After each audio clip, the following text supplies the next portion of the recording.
ಸಂಜೆ ಮಾಡ್ತೀಯಾ ಅನ್ಕಂಡೆ. Good morning ಮಗ. ಗುಡ್ ಮಾರ್ನಿಂಗ್ ಹೇಳಿ. ಏನು ಮಾಡ್ತಿದ್ಯಾ? ಸಿಂಬು ಅನ್ನು ಮಗನೇ, ಸಿಂಬು ನೋಡೋಣ.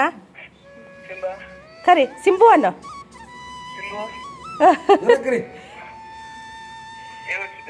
ಏನಿಲ್ಲ ಮಗ, ಡ್ಯಾಡಿ ಊರಿಗೆ ಹೊರಟಿದ್ರಾ, ಅವ್ರನ್ನ ಕಳ್ಸೋಣ ಅಂತ ಹೊರಗೆ ಬಂದೆ. ಅಷ್ಟೊತ್ತಿಗೆ ನಿನ್ನ ಫೋನ್ ಬಂತು. Hello, good morning, welcome back to the channel Krupa Malnad. ನಾನು ಕೃಪಾ. ಶ್ರೇಯು ವಾಯ್ಸ್ ಕೇಳಿದ್ರಲ್ಲ, ಶ್ರೇಯುಗೆ ನಮ್ಮನ್ನ ನೋಡಂಗಾಗ್ಬಿಟ್ಟಿದೆ. ಅದಕ್ಕೆ ಪಾಪ ಅವನು ಎಂದಿದ್ದ ಬರ್ತಡೇಗೆ ಬನ್ನಿ ಬನ್ನಿ ಅಂತ ಹೇಳಿದ. ನಾನು ಒಂದು 2-3 ವ್ಲಾಗಲ್ಲಿ ಹೇಳಿದ್ದೀನಿ ಅನಿಸುತ್ತೆ. ಬರ್ತಡೇಗೆ ಬನ್ನಿ ಅಂತ ಹೇಳಿದ. ಅಂತ ಹೇಳಿದ್ವಿ ನಾವು. ಬರ್ತಡೇ ಅವನು ಸೋಮವಾರ ಬರುತ್ತೆ ಅನಿಸುತ್ತೆ. ನನಗೂ ನೆನಪಿಲ್ಲ. ಅವನೇ ಯಾವಾಗಲೂ ನೆನಪು ಮಾಡಿ ಹೇಳ್ತಾ ಇದ್ದ. ಶನಿವಾರ ಹೋಗಿ ಭಾನುವಾರ ಒಂದಿನ ಸೋಮವಾರ ಒಂದಿನ ಇಟ್ಕೊಂಡು ಕಳ್ಸೋಣ ಅನ್ನೋ ಇದರಲ್ಲಿ ಇದ್ವಿ ನಾವು. ಆದರೆ ಇವತ್ತು ಬೆಳಗ್ಗೆ ಫೋನ್ ಮಾಡಿ ಅವನು ಬಂದು ಹೋಗಿ ಒಂದಿನ ನೋಡಬೇಕು ಅಂತ ಅಂದ. ಇವತ್ತು ಅವನಿಗೆ ವಾಯ್ಸೇ ಬರ್ತಿರ್ಲಿಲ್ಲ ಮಾತಾಡೋಕ್ಕೆ. ನಾನೇ ಕೇಳಿದೆ, ಯಾಕೋ ಮಗ ವಾಯ್ಸೇ ಇಲ್ಲ ನಿಮಗೆ ಅಂತ ಅಂದೆ. ಇಲ್ಲ ಮಮ್ಮಿ, ಥಂಡಿ ಆಗಿದೆ, ಹಾಗಾಗಿ ವಾಯ್ಸ್ ಬರ್ತಾ ಇಲ್ಲ ಅಂತ ಹೇಳ್ದ. ಸುಳ್ಳೆ, ಅವನಿಗೆ ಬೇಜಾರಾಗಿದೆ. ನಮ್ಮನೆಯವರು ಬೇಜಾರು ಮಾಡ್ಕೊಂಡು ಹೋದ್ರು ಪಾಪ. ಅದಕ್ಕೆ ನಮ್ಮನೆಯವ್ರು ಹೇಳಿದರೆ ವಾರ್ಡನಿಗೆ ನೀನು ಫೋನ್ ಮಾಡು ಅಂತ ಹೇಳಿ ಹೋಗಿದ್ದಾರೆ. ನೋಡೋಣ ಏನಾಗುತ್ತೆ ಅಂತ. ನಾನು ಅಲ್ಲಿ ಡೆಲ್ಲಿಂದ ಬಂದಮೇಲೆ 2 ವ್ಲಾಗೋ 3 ವ್ಲಾಗೋ ಮಾಡಿದ್ದೀನಿ. 1 ವ್ಲಾಗಲ್ಲಿ ಹುಷಾರಿಲ್ಲ ಅಂತ ಅರ್ಧಕ್ಕೆ ನಿಲ್ಲಿಸಿದ್ದೀನಿ ಅನಿಸುತ್ತೆ. ಅದಾದಮೇಲೆ 1 ದಿನನೋ 2 ದಿನನೋ ಆರಾಮಿದ್ದೆ. 1 ದಿನನೋ ಏನೋ ನನಗೂ ಗೊತ್ತಿಲ್ಲ. ಆಮೇಲೆ ಶುರುವಾಯಿತು ನನಗೆ ಜ್ವರ. ಥಂಡಿ ನೆನ್ನೆಯಿಂದ ಶುರುವಾಗಿದೆ. ಜ್ವರ ಬಂತು, ಆಮೇಲೆ ಲೂಸ್ ಮೋಷನ್ ಆಯಿತು, ವಾಮಿಟ್ ಶುರುವಾಯಿತು. ಅಪ್ಪ, ನಂಗೆ ಎದ್ದು ಹರಿಯೋಕ್ಕಾಗ್ತಿರ್ಲಿಲ್ಲ. ಚಿನ್ನಿ ಇದ್ದಿದ್ದಕ್ಕೆ ನಾನು ಬಚಾವಾದೆ. ನಂಗೆ ಇವತ್ತು ಕಣ್ಣು ಬಿಡೋಕ್ಕಾಗ್ತಾ ಇಲ್ಲ. ಆ ಥರ ಆಗಿದೆ. ಸುಸ್ತು ಅಂದರೆ ಸುಸ್ತು. ನನಗೆ ಅಡುಗೆ ಮನೆಗೆ ಬಂದು ಅಡುಗೆ ಎಲ್ಲ ಮಾಡ್ತೀನಿ, ನನಗೆ ತಿನ್ನಬೇಕು ಅಂದರೆ ನಂಗೆ ಸೇರ್ತಾನೆ ಇಲ್ಲ. ಹಾಗಾಗಿದೆ. 2 ದಿನ ಆಯಿತು ನಾನು ಊಟ ಮಾಡ್ದೇನೆ. ಊಟ ತಿಂಡಿ ಏನೂ ಇಲ್ಲ, ಬರೀ ರವೆ ಹುರಿಯೋಣ, ಗಂಜಿ ಮಾಡ್ಕೊಳ್ಳೋಣ, ಕುಡಿಯೋಣ. ರವೆ ಗಂಜಿ ಇಲ್ಲೇ ಜೀವನ ಮಾಡಿದ್ದೀನಿ. ಆಮೇಲೆ ಹಣ್ಣು ತಿಂದು ಜೀವನ ಮಾಡಿದ್ದೀನಿ. ಎಳ್ನೀರಲ್ಲೇ 1 ದಿನ ಜೀವನ ಮಾಡಿದ್ದೀನಿ. ಬರೀ ಇದೇ ಆಗಿದೆ ನನ್ನ ಕತೆ ಬಂದಾಗಿಂದನೂ. ನನಗೆ ಅಲ್ಲಿ ವೆಜ್ಜು ನಾನ್ ವೆಜ್ಜು ಹೋಟೆಲ್ ನಾವಿರೋ ಇದರಲ್ಲಿ 2 ಒಟ್ಟಿಗೆ ಇತ್ತು. ನಾವು ಊಟ ಮಾಡಿದ್ದೆ ಅಲ್ಲಿ ರಾತ್ರಿ ಮಾತ್ರ ದಾಲು ರೈಸು ತೊಗೊತಾ ಇದ್ದೆ ಅಷ್ಟೇ. ನನಗೆ ನಮ್ಮನೆಯವ್ರಿಗೆ ಹೇಳಿದ್ರೆ ಬೈತಾರೆ ಅಂತ ನನಗೆ ಹಾಗೆ ಅದು ನಂಗೆ ಇಷ್ಟ ಆಗಲ್ಲ. ವೆಜ್ಜು ನಾನ್ ವೆಜ್ಜು ಒಟ್ಟಿಗೆ ಇರೋ ಹೋಟೆಲ್ಲು ನಾನು ಊಟ ಮಾಡೋದಿಲ್ಲ, ನಂಗೆ ಇಷ್ಟ ಆಗೋದಿಲ್ಲ.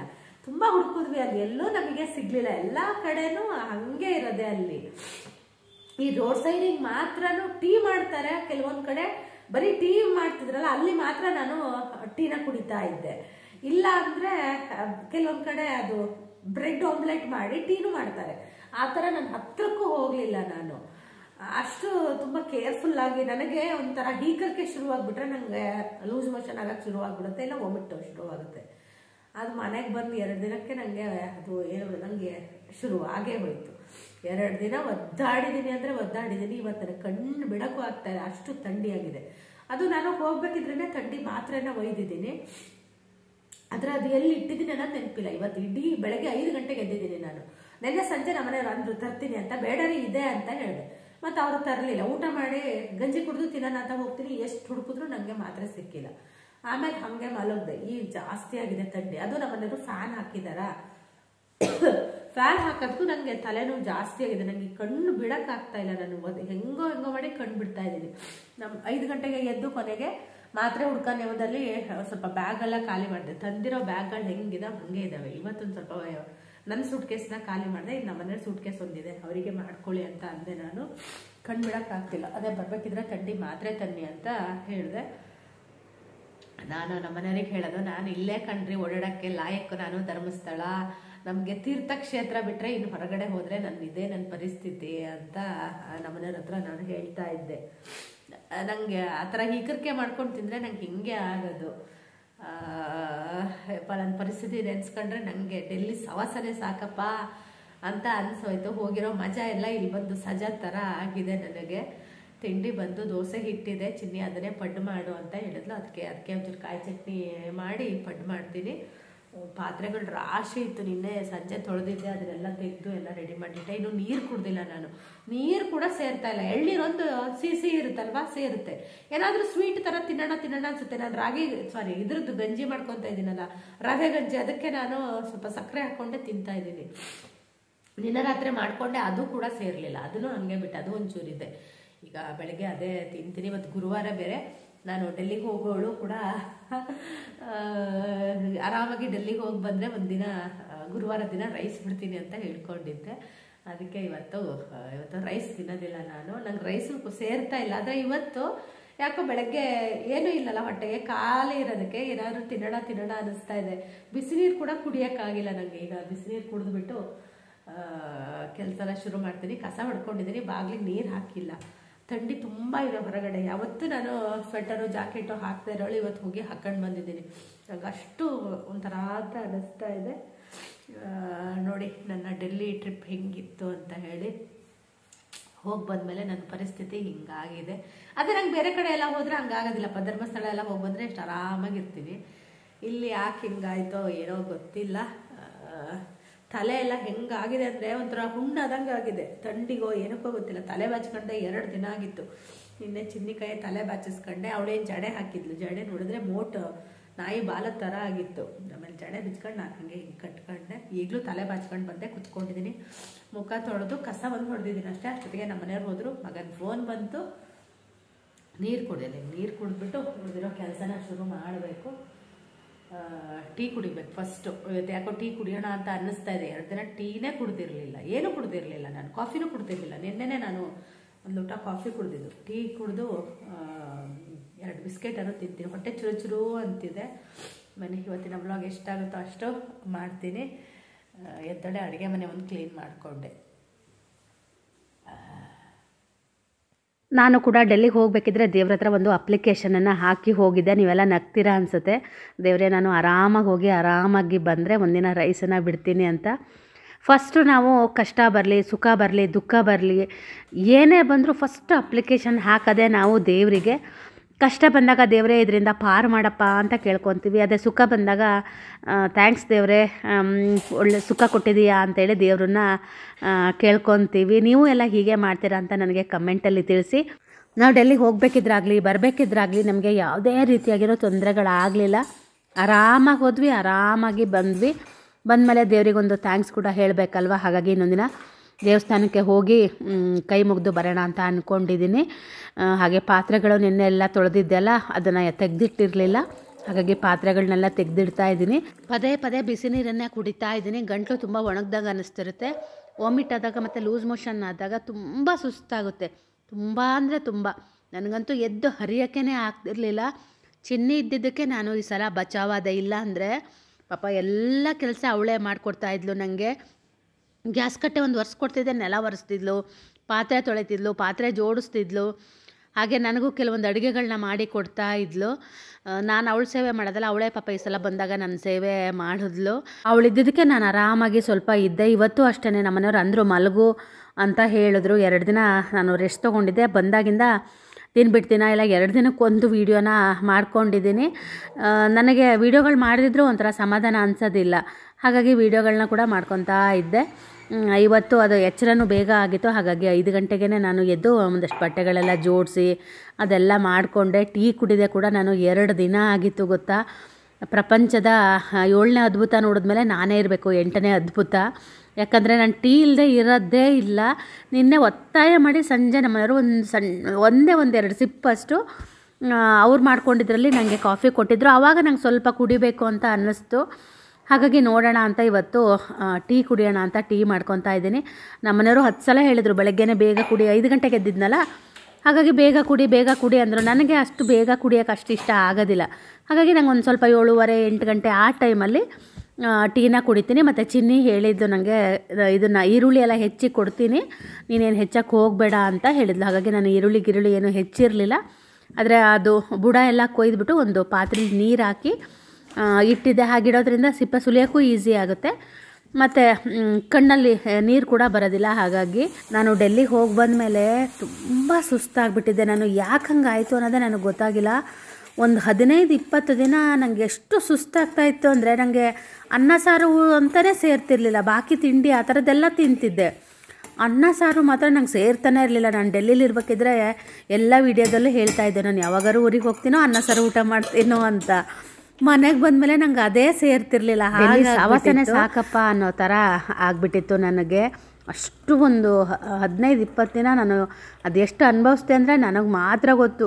ಕೆಲಸ ಅಂದರೆ ಕೆಲಸ ಬೇರೆ, ಕೆಲಸ ಮಾಡೋಕ್ಕೂ ಬೇಡ, ಆ ಥರ ಸುಸ್ತಾಗ್ತಾಯಿತ್ತು. ಒಂದೊಂದು ಸಲ 5 ನಿಮಿಷ ಮಲಗಿ ಮತ್ತೆ ಎದ್ದು ಬಂದು ಕೆಲಸ ಮಾಡಿದ್ದು ಉಂಟು ನಾನು.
ಯಾರಿಲ್ಲ ಇಲ್ಲ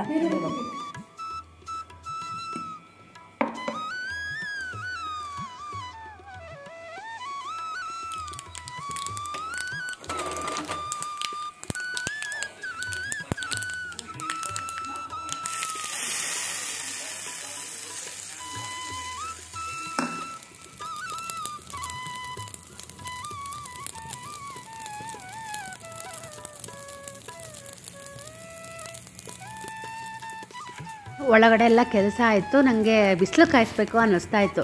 ತುಂಬ ಚಳಿ ಅಂದರೆ ಚಳಿ ಆಗ್ತಾಯಿತ್ತು. ಜ್ವರ ಬೇರೆ ಬಂದಿತ್ತು ನನಗೆ. ಹಾಗಾಗಿ ಇಲ್ಲಿ ಹೊರಗಡೆ ಕಸ ಗುಡಿಸಿದ್ವಿ, ನಾನು ಚಿನ್ನಿ ಇಬ್ಬರೂ ಸೇರಿ. ಅದನ್ನು ಬೆಂಕಿ ಹಾಕಿಬಿಟ್ಟು ನಾನು ಅವಳು ಬೆಂಕಿ ಕಾಯಿಸ್ತಾ ಕೂತ್ಕೊಂಡ್ವಿ ಒಂದು 5 ನಿಮಿಷ.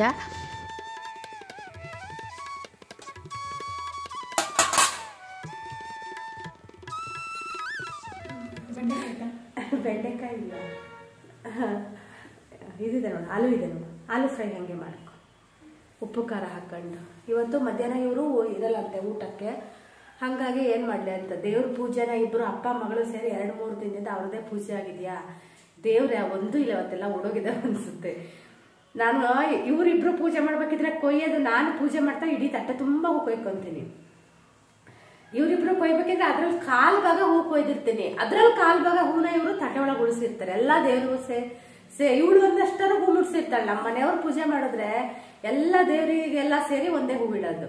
ಆ ದೇವರೆಲ್ಲ ಜಗಳ ಮಾಡ್ಕೋಬೇಕು, ಇವತ್ತು ನಂಗೆ ಹೂವಿಲ್ಲ ನಂಗೆ ಹೂವಿಲ್ಲ ಅಂತ ಹೇಳಿ. ಹಂಗೆ ಇವತ್ತು ದೇವ್ರನ್ನ ಕರೆದು ನಾನು ಪೂಜೆ ಮಾಡ್ಬೇಕು. ಬನ್ನಿ, ದೇವ್ರ ಎಲ್ಲ ಓಡೋಗಿದ್ದಾವೆ ಅನ್ಸುತ್ತೆ ಇವತ್ತು. ದೇವರು ನಮ್ಮನೆಯವ್ರು ಬರ್ತಾರೆ ಅಂತ ಕಾಯ್ತಾ ಇದೀವಿ. ಟೈಮ್ ಬಂದು 9:30 ಆಯ್ತು. ನಾನು ಇದನ್ನ ಕಟ್ಟೆ ಒರೆಸ್ಕೊಂಡಿಲ್ಲ. ಚಿನ್ನಿ ಏನೆಲ್ಲ ಒರೆಸೋದ್ಲು ಅಂದ್ರೂ ನಾನು ಮತ್ತೊಂದ್ಸಲ ಇನ್ನೊಂದ್ಸಲ ಒರೆಸ್ಕೊಂತೀನಿ. ಅವಳು ನೀನೇ ಒರೆಸ್ತೆ, ನಾನು ಕಟ್ಟೆ ಎಲ್ಲ ಒರೆಸ್ತೆ, ಅದೇ ಹೆಂಗೆ ಕ್ಲೀನ್ ಆಗುತ್ತೆ. ಕಟ್ಟೆ ಒರೆಸ್ಕೊಂಡು ನಾನು ಒಂದ್ಸಲ ಅದೆಲ್ಲ ಒರೆಸ್ಕೊಂಡ್ಬಿಡ್ತೀನಿ. ಇವತ್ತೇನು ಅಡುಗೆ ಜೊತೆಗೆ ಪಾತ್ರೆಗಳು ಎಂಥದ್ದು ಇಲ್ಲ, ಏನೂ ಇಲ್ಲ. ಒಂದಷ್ಟು ಕಾಯಿ ಹೊಡೆದಿದ್ದಿತ್ತು ದೇವರಿಗೆ ಪೂಜೆ ಕೊಟ್ಟಿದ್ದು, ಅದು ತುರ್ಕೊಡು ಅಂತ ಅಂದೆ. ಅದೊಂದಷ್ಟು ಕಾಯಿ ತುರಿದ್ರೆ ಇವತ್ತೇನು ಕೆಲಸ ಇಲ್ಲ. ಸಾರು ನೆನ್ನೆದೇ ಸ್ವಲ್ಪ ಇದೆ, ಹಾಗಾಗಿ ಮಧ್ಯಾಹ್ನ ಇವರು ಇರಲ್ಲ, ಪಲಾವ್ ಮಾಡ್ಕೊತೀನಿ ಅಂದ್ಲು. ನಾನು ಹೆಂಗಿದ್ರು ಉಪ್ಪಿಟ್ಟು ತಿಂತೀನ. ನಿನ್ನೆ ರಾತ್ರಿ ಮಾಡಿರೋ ಗಂಜಿನೂ ಇದೆ. ನಾನು ಬೇಗ ಸ್ನಾನ ಮಾಡಿ ಅದೊಂಚೂರು ಗಂಜಿ ಕುಡಿತೀನಿ. ಮಾತ್ರೆ ತಿನ್ಬೇಕು ಫಸ್ಟು. ನಮ್ಮನೆಯವ್ರಿಗೆ ಅದೇ ಹೇಳಿದ್ದೀನಿ, ಬಾಳೆಹಣ್ಣು ತೊಗೊಂಬನ್ನಿ, ಮಾತ್ರೆ ತೊಗೊಬನ್ನಿ ಅಂತ ಹೇಳಿದ್ದೀನಿ. ಎಳ್ನೀರನ್ನ ಕಾರಲ್ಲಿ ಇಟ್ಕೊಂಡೇ ಓಡಾಡ್ತಿದ್ದಾರೆ ನಿನ್ನೆಯಿಂದ. ಇಲ್ಲಿ ಮನೇಲಿದ್ದಾರೆ ಎಳ್ನೀರು, ನಿನ್ನೆ ಸಂಜೆ 2 ಕುಡಿದೆ. ಈಗ ಕಾರೆಲ್ಲ ಇಟ್ಕೊಂಡು ಓಡಾಡ್ತಾ ಇದ್ದಾರೆ. ಎಳ್ನೀರು ಒಂದು ಕುಡಿಬೇಕು. ಅದೇ ಸ್ನಾನ ಮಾಡ್ಕೊಂಡ್ಬಿಡ್ತೀನಿ. ಅವ್ರು ತಿಂಡಿ ಆದ ತಕ್ಷಣ ನಾನು ಅವ್ರ ಜೊತೆಗೆ ಹಾಗೆ ಸ್ನಾನ ಮಾಡಿಕೊಂಡ್ರೆ ಗಂಜಿ ಕುಡಿಯೋಕ್ಕಾಗುತ್ತೆ. ಗಂಜಿ ಕುಡಿದು ಮಾತ್ರೆ ತಿಂದು ಒಂದು ಸ್ವಲ್ಪ ಹೊತ್ತು ಮಲಗಬೇಕು. ದಿನ ನಾನು ಮಲಗೋದು ಆಗಿದೆ. ಮಧ್ಯಾಹ್ನ ಮಲಗೋದು, ರಾತ್ರಿ ನಿದ್ದೆ ಇಲ್ಲ ನನಗೆ. ನಿನ್ನೆನೋ ಮೊನ್ನೆನೋ ಶ್ರೇಯು ಪಾಪ ಕನ್ಸಿಗೆ ಬಂದಿದ್ದ. ಇವಳು ನಾನು ಅವನು ಸಣ್ಣ ಇರ್ಬೇಕಿರೋ ಫೋಟೋ ನೋಡ್ತಾ ಇದ್ವಿ. ಒಳ್ಳೆ ಗುಂಡು ಚೆನ್ನಾಗಿತ್ತು ಪಾಪ. ಇವತ್ತು ಹಂಗ ಮಾಡಿದ್ ನೋಡಿ ನಂಗೆ ಒಂಥರ ಬೇಜಾರು ಅನ್ನಿಸ್ತು. ಮಾತೇ ಆಡಲಿಲ್ಲ, ಸಣ್ಣ ವಾಯ್ಸ್ ಮಾಡಿ ಇದು ಮಾಡೋದು. ನಾನಂದೆ ನಮ್ಮ ಮನೆಯವರಿಗೆ, ನಾವು ಒಂದ್ಸಲ ಶ್ರೇಯಿನ ಯೂನಿಫಾರ್ಮ್ ತಗೊಳಕ್ ಹೋದಾಗ ಅಲ್ಲೊಬ್ರು ನಮ್ಗೆ ಪರಿಚಯ ಆಗಿದ್ರು. ಅವರು ದುಬೈಯಲ್ಲೆಲ್ಲ ಇದ್ದೀನಿ, ನಿಮ್ಗೆ ಏನು ಹೆಲ್ಪ್ ಬೇಕಿದ್ರು ನನ್ನನ್ನ ಕೇಳಿ ಅಂತ ಹೇಳಿದ್ರು. ಅಂದ್ರೆ ಅವರು ಅದೇ ಊರವ್ರೆ. ಚೇರ್ಮನ್ ಅವರಿಗೇನೋ ನೀ ಬರ್ಲಿಲ್ಲಲ್ಲ ಅವತ್ತು, ಚೇರ್ಮನ್ ಏನೋ ಅವರಿಗೆ ಪರಿಚಯ ಅಂತೆ. ಏನಾದ್ರು ಬೇಕಿದ್ರೆ ಕೇಳಿ ಅಂತ. ಪಾಪ ಅವ್ರು ಅವಾಗ ಮೆಸೇಜ್ ಮಾಡ್ತಿರ್ತಾರೆ. ನಮ್ಮನೇಲಿ ಅವ್ರಿಗೆ ಅಷ್ಟು ರಿಪ್ಲೈನೂ ಕೊಡೋದಿಲ್ಲ. ನಾನು ಬೈತಿರ್ತೀನಿ. ನಮ್ಮನೇಲಿ ಒಂಥರ ಹಂಗೆ ವಿಚಿತ್ರ. ನಾನು ಅದೇ ಅಂದೆ ಬೆಳಗ್ಗೆ, ಅವ್ರು ವಾರ್ಡನ್ ಕೇಳಿದ್ರೆ ಹೆಂಗಿದ್ರು ಬೈತಾರಲ್ಲ, ಅದಕ್ಕೆ ಚೇರ್ಮನ್ನ ಕೇಳೋಣವಾ, ಅವ್ರ ಹತ್ರ ಹೇಳಿ ಕೇಳ್ಸೋಣವಾ ಅಂತ ಅಂದೆ. ನಮ್ಮನೆಯವ್ರು ಯಾರ ಹತ್ರ ಏನ್ ಕೇಳಕ್ಕೋ ಒಂಥರ, ನಮ್ಮನೆಯವ್ರು ಒಂಥರ ವಿಚಿತ್ರ. ಅವರು ಯಾರ ಹತ್ರ ಏನು ಹೆಲ್ಪ್ ತಗೊಳ್ಳೋದಿಲ್ಲ. ಹಂಗೆ ಅವರು. ಅದೇ ನಾನೇ ಮಾತಾಡ್ತೀನಿ ಬಿಡು ಅಂತ ಹೇಳಿದ್ರು. ನಂಗೆ ಏನಂದ್ರೆ ಬರ್ತಡೇಗೂ ಅವ್ನಿಗೆ ಇದಕ್ಕೆ ಹೋಗ್ಬೇಕು ಅಂತ. ಈ ತಿಂಗಳು ಹೋಗ್ಬೇಕು, ನೆಕ್ಸ್ಟ್ ತಿಂಗಳು ಹೋಗ್ಬೇಕಾಗುತ್ತಲ್ಲ, ಏನಾದ್ರು ಅಂತಾರೇನೋ ಅಂತ. ಏನು ನಮ್ಮನ ಹತ್ರ ಮಾತಾಡೋಕ್ಕೆ ನಂಗೀಗ ಹೆದರಿಕೆ ಆಗುತ್ತೆ. ಅವ್ರು ಬರಲಿ ಅಂತ ಕಾಯ್ತಾ ಇದ್ದೀನಿ. ಇಲ್ಲ ತಿಂಡಿ ಮಾಡಿಕೊಟ್ಟು ನೆಲ ಒಂದು ಒರೆಸ್ಕೊಂಡ್ರೆ ನನಗೂ ಸ್ನಾನ ಮಾಡಿ ಸ್ವಲ್ಪ ರೆಸ್ಟ್ ತಗೊಂಡಂಗೂ ಆಗುತ್ತೆ ಅಂತ ಫೋನ್ ಮಾಡಿದೆ. ಅಂತ ಮೂಗಲ್ಲೇ ಮಾತಾಡ್ತಾ ಇದೀಯಾ ಅಂತ ಹೇಳಿದ್ರು. ಬೆಳಗ್ಗೆ ಅಷ್ಟು ಥಂಡಿ ಆಗ್ಬಿಡ್ತು ನನಗೆ. ಅದಕ್ಕೆ ಹೊರಗೆ ಹೋಗಿ ಕುತ್ಕೊಂಡು ಸ್ವಲ್ಪ ಚಳಿ ಕಾಸ್ಕೊಂಡು ಬಂದೆ. ಆಮೇಲೆ ಒಂಚೂರು ಬೆಚ್ಚಗೆ ನನಗೆ ಆ ಸ್ವೆಟರ್ ಎಲ್ಲ ಹಾಕೊಂಡು ಅಭ್ಯಾಸ ಇಲ್ಲಲ್ಲ, ಆ ಜಾಕೆಟ್ ಹಾಕೊಂಡ್ರೆ ಏನೋ ಒಂದು ಹಾಕೊಂಡಿದ್ದೀನಿ ಅನ್ಸೋ ಥರ ಅನ್ಸುತ್ತೆ. ಆಮೇಲೆ ಅದನ್ನು ಬಿಚ್ಚಾಕ್ದೆ. ಅದಕ್ಕೇನೆ ದೇವ್ರ ಕೊಡೇನೋ ಕ್ಲೀನಾಗಿ ಒರೆಸ್ಕೊಂಡೆ. ಸುಮಾರು ದಿನ ಆಗಿತ್ತು. ಹಂಗಂಗೆ ಮೇಲ್ಮೇಲೆ ಒರೆಸಿ ದೇವ್ರ ಪಾತ್ರೆ ತೊಳೆದು ಹೂವೆಲ್ಲ ಕೊಯ್ದು ಕೊಡ್ತಿದ್ದೆ. ಪೂಜೆ ಮಾತ್ರ ಅವರಿಬ್ರು ಮಾಡೋರು. ನಾನು ಎಷ್ಟೊತ್ತಿಗೆ ಸ್ನಾನ ಮಾಡ್ತಿದ್ದೆ. ಹಂಗಾಗಿ ಸಂಜೆ ಮಾಡ್ತಿದ್ದೆ. ಒಂದೊಂದ್ಸಲ ಸ್ನಾನ ಮಾತ್ರ ಮಾಡೋದು ನಿಲ್ಸಲ್ಲ ನಾನು. ಎಷ್ಟೇ ಜ್ವರ ಬರಲಿ ನಂಗೆ ಸ್ನಾನ ಮಾಡಿದ್ರೇನೆ ಒಂದು ಸಮಾಧಾನ ಅನ್ಸೋದು. ನೀವು ಅಷ್ಟೇ, ಯಾರಾದ್ರೂ ಜ್ವರ ಬಂದ ಸ್ನಾನ ಮಾಡಬೇಡಿ ಅಂತಾರಲ್ಲ, ಸ್ನಾನ ಮಾಡಿ ಬಿಸಿ ಬಿಸಿ ನೀರಲ್ಲಿ ನಿಮಗೆ ಅದೊಂಥರ ಸಮಾಧಾನ ಅನ್ಸುತ್ತೆ. ನಾನು ಹಂಗೆ ಮಾಡ್ತಿದ್ದೆ. ಬಿಸಿ ಬಿಸಿ ಸ್ನಾನ ಮಾಡೋದು, ಮಲಗೋದು, ಚೆನ್ನಾಗಿ ಚಂದ ನಿದ್ದೆ ಮಾಡ್ತಿದ್ದೆ. 2 ದಿನದಿಂದ ಮಧ್ಯಾಹ್ನ ಚೆನ್ನಾಗಿ ನಿದ್ದೆ ಮಾಡಿದ್ದೀನಿ. ಮಧ್ಯಾಹ್ನ ಮಲ್ಗೆನೇ ಅಭ್ಯಾಸ ಇಲ್ದವಳು ನಾನು ಮಲಗಕ್ಕೆ ಶುರು ಮಾಡಿಬಿಟ್ಟಿದ್ದೀನಿ. ಈಗಂತೂ ಭಾಳ ಥಂಡಿ ಆಗಿಬಿಟ್ಟಿದೆ. ಇವತ್ತು ಹಶು ಆಗ್ತಾ ಇದೆ. ಇವತ್ತು ರೈಸ್ ಬಿಟ್ಟಿದ್ದೀನಲ್ಲ, ಹಾಗಾಗಿ ಇವತ್ತು ಹಶು ಆಗ್ತಾ ಇದೆ. ಇಲ್ಲೆಲ್ಲ ಒರೆಸಿ ಗಾಯ ಆಗೋಗಿದೆ. ಇದೆಲ್ಲ ತುಟಿ ಫುಲ್ಲು ಡ್ರೈ ಆಗಿಬಿಟ್ಟಿದೆ. ವ್ಯಾಸಲಿನ್ ಹಚ್ಕೊತಾನೆ ಇದ್ದೀನಿ ಅವಾಗಿಂದನು. ಆದರೂ ಒಂಥರ ಡ್ರೈ ಆಗಿ ಉರಿ ಥರ ಅನ್ನಿಸ್ತಾ ಇದೆ. ಅದೇ ಮನೇಲಿ ಬಂದ ತಕ್ಷಣ ಫಸ್ಟ್ ಅವ್ರಿಗೆ ತಿಂಡಿ ಕೊಟ್ಟು ಅಡುಗೆ ಮನೆ ಕ್ಲೀನ್ ಮಾಡ್ಕೊಳ್ತೀನಿ. ಚಿನ್ನಿ ಕಾಯಿ ತುರಿತಾಳೆ. ಕಾಯಿ ತುರಿಯೋ ಸೌಂಡ್ ಕೇಳಿದ್ರೆ ನನಗೆ ರಗಳೆ ಆಗುತ್ತೆ.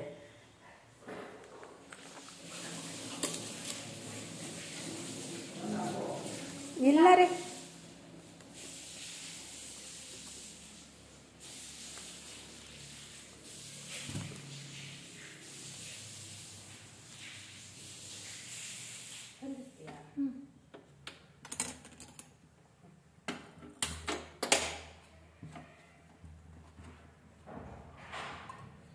ನಾನು ಕಾಯಿ ಅನ್ಕೊಂಡೆ ರೀ. ನಾನು ನೀವು ಕಾರಲ್ಲಿ ಇಟ್ಕೊಂಡು ಓಡಾಡ್ತಿದ್ದೀರಿ ಅಂತ.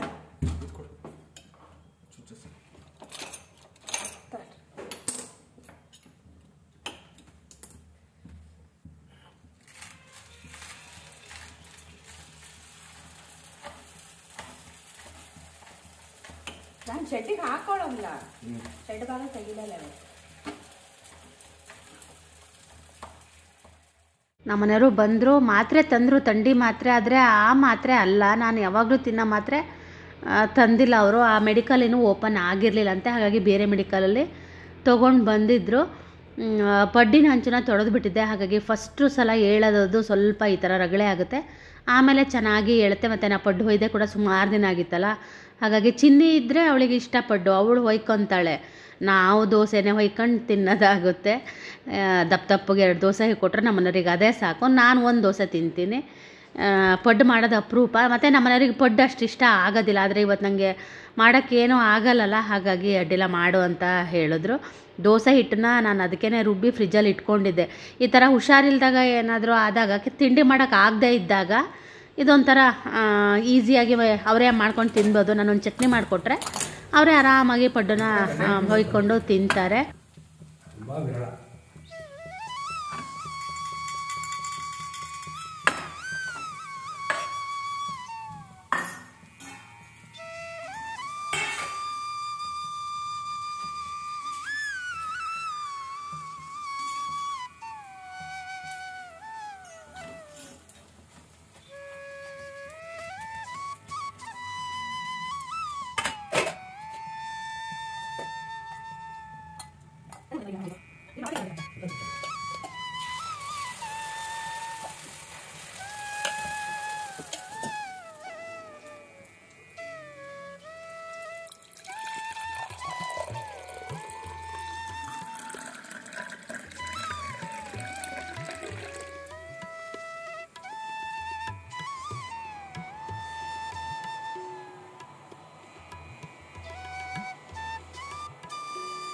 ಹಾಗೆಯೇ ನಂದು ಪೂಜೆ ಕೂಡ ಆಯಿತು. ನಾನು ಮಾತ್ರೆ ತಿನ್ನಲಿಲ್ಲ. ನಮ್ಮನೆಯವ್ರು ಬರೀ ಎಳ್ನೀರು ಕುಡಿದು ಟೀ ಕುಡಿದು ಮಾತ್ರೆ ತಿನ್ನಬೇಡ, ಗಂಜಿ ತಿಂದು ನೀನು ಮಾತ್ರೆ ತಿನ್ನು ಅಂದರು. ಹಾಗಾಗಿ ಸ್ನಾನ ಮಾಡಿ ಪೂಜೆ ಆದ ನಂತರ ಇದಿಷ್ಟು ಗಂಜಿನ ಕುಡಿತಾ ಇದ್ದೀನಿ. ಗಂಜಿ ಕುಡಿಯೋದು ನೋಡಿದ್ರೆ ನನಗೆ ಬಾಣಂತನದು ಆಗ್ತಾ ಇತ್ತು.